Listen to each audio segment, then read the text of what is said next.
Oklahoma for a month so they don't have to apportion themselves.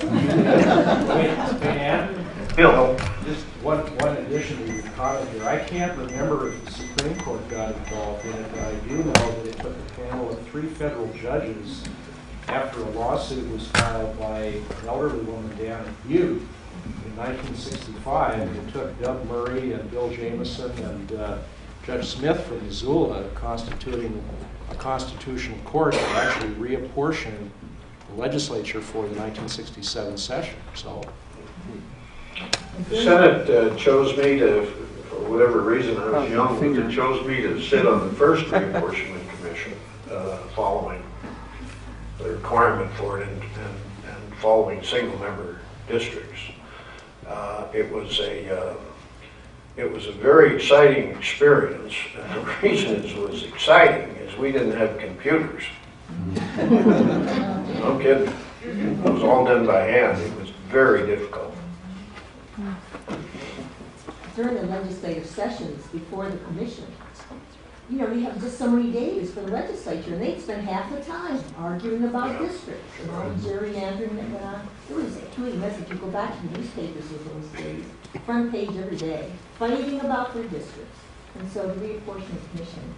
Although, if you talk to other reapportionment commissioners that I have through the years, as Bob would say, now this is just between us and whoever else is listening. You might find out about it on television. I've talked to other reapportionment commissioners in other states, and I've said to them, how did you resolve an unresolvable line? How did you put 2 House members, 2 House districts together to get a Senate district? Which 2 House districts should they decide on? Why did you follow the river instead of going from mountaintop to mountaintop? In the most critical cases, when you had to do it, and they have all, I'm not quite quoting all of them, but this is pretty close, they all said, we gerrymandered it according to our own partisan beliefs. So the notion you can take gerrymandering out of it is just not realistic. That's not the way humans deal. But you can get most of the partisan gerrymandering out of it by getting it out of the legislature. You know, it's like we're at 4:30, and I think we better button it up here pretty quick, but just an observation is that I can't remember when this happened or how the problem got solved. It wasn't in the Constitution, but some of you heard me remember that the State Highway Commission was made up of 5 members for a long time. And invariably, 3 of them would form a permanent alliance against the other 2. And since each highway commissioner was responsible for a district in the state, 90% of the money went to 3 of the districts. And the rest of the money went to the remaining 2. And that same kind of a thing is a little bit of the problem that I see with the reapportionment commission. And it isn't that I don't think it's a good idea. It's better to do it the way the Constitution does than to try to have the legislature do this horribly agonizing thing where they have to eliminate districts that they themselves are members of, and they get to obviously playing political games with it. And but I wondered, and I've talked to some other legislators about this. In the legislative process, we've got the finance committees, where you've got 3 members of the House and 3 members of the Senate, and they serve on a subcommittee of the Appropriations Committee. So it's an equal number of members.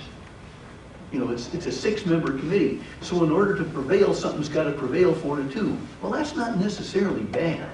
And I wondered if maybe it wouldn't have worked just as well, or perhaps better, rather than to have those 2. When you get you got two members from the House and 2 members of the Senate. You've got 2 bulletproof Republicans and 2 bulletproof Democrats, and they interview them, to make sure that they're going to be true blue and steadfast and loyal and that sort of thing. And then those 4 are supposed to agree on a 5th one.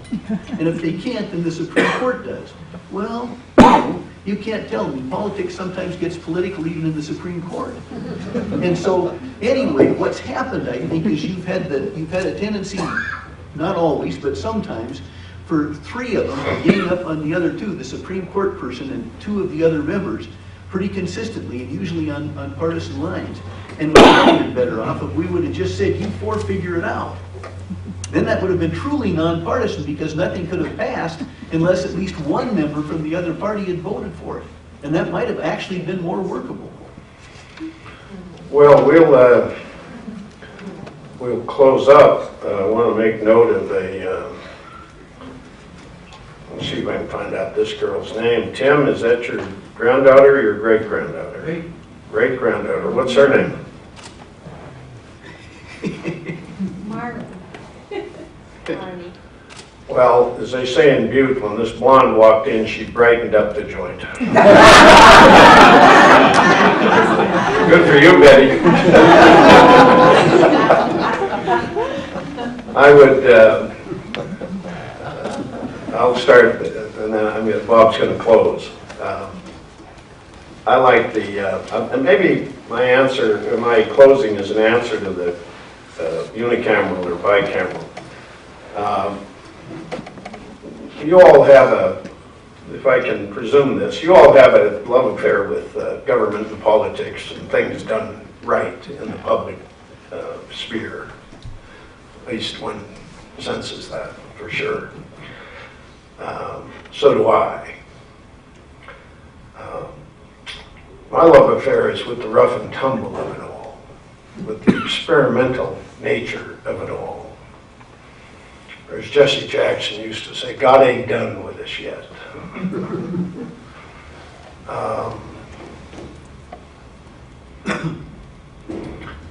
There was an early member of Congress, he was in the first Congress, and a couple of others, he kept writing home to his friends. And from that, we have some of the best records of what happened in the earliest congressional sessions. He was from Massachusetts. His name was Fisher Ames. And one of the letters he wrote to a friend upon the evening of the final gavel falling in his apartment in Washington, he wrote something like this, pretty close. He said, well, this is amazing. It's exceptional. And this country is really in for something. Now remember, we had left the king only 9 years earlier. And he said, this country is not to be a monarchy. Monarchies in their own way are beautiful.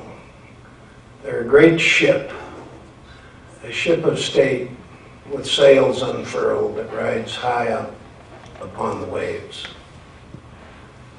But, he said, eventually in history we've learned that monarchies come upon the rocks. The great ship breaks apart and much is lost. He said, I don't think that's what we're up to in this new America. I think we're not a great ship, we're a raft. We won't move very quickly. It will be almost impossible to turn quickly. Once moving in the wind, virtually impossible to stop. So our ship will have its flaws. But it seems to me, he concluded, that there's one great thing about it. It appears that everyone on board is going to get their feet wet. That's why we're here. We kind of like getting our feet wet. I want to add, and then turn it to Bob, I want to add to that quote another one from Arlene, which I heard just an hour or so, I think, ago, a couple hours. And I'm never going to tell that Fisher Ames story again without adding what Arlene said about her experiences in the Constitutional Convention and in the Montana legislature. She said, sometimes you don't know what's going on. Let's hope it stays that way in this country, so that we keep working at it. Robert? Well, look, I can't really add to that. I think that was wonderful and articulate as Pat can always be. I just wish he was a little more of a Republican. But he's my dear friend, and you know, we've had a lot of luck, with a lot of fun with these Pat and Bob shows. We've done several of them together. And I think we're kind of throwbacks to the way this used to work. You know, it used to work a little differently than it seems to work now. But anyway, it's how it is. I think this was a conversation truly in the best interest. I think it was a good exchange of ideas in a civil and substantive way. I'm pleased to have had an opportunity to be a part of it. Thank you all very carefully.